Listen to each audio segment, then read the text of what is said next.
Hello and welcome to part 1 in a series of videos where I construct a 009 model railway.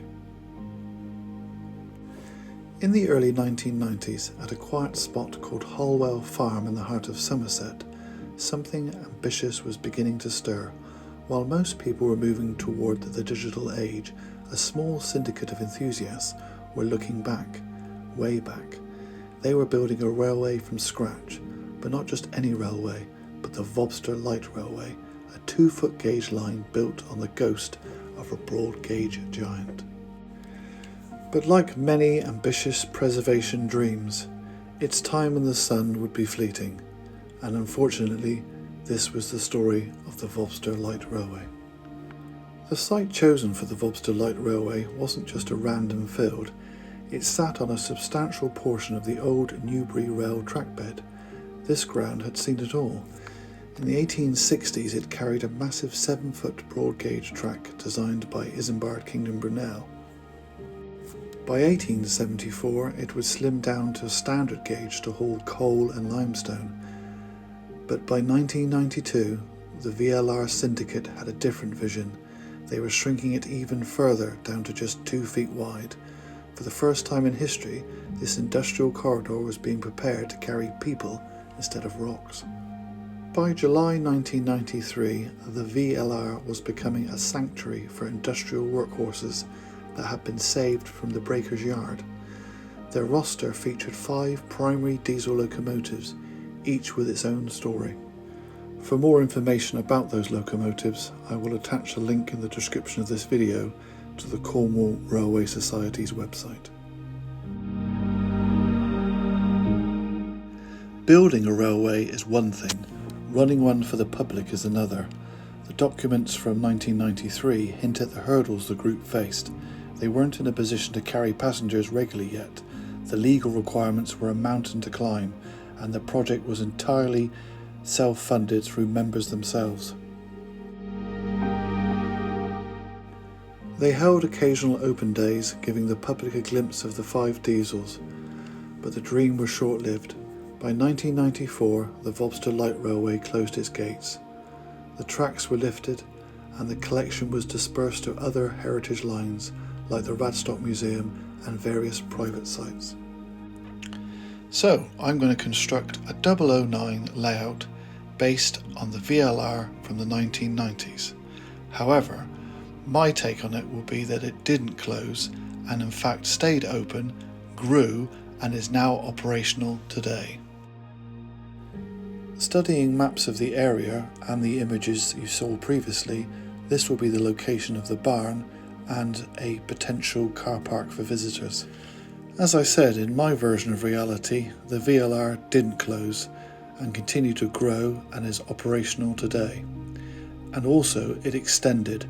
It continued out of the farm where it was based, across the road and went all the way around Vobster Quay and is now operational as a railway for people to visit on a daily basis. So progress so far is that the track is all down and we have a locomotive going round. It's about 60 feet in length and I've got many weeks, months and years now of constructing scenery for it. So here's a video now of the train running. Enjoy.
I'd like to take this opportunity to thank Roger Winnin, who allowed me to use his wonderful images that he took back in the 1990s, and they can be found on the Cornwall Railway Society, and I'll put a link in the description below. Thank you all for watching.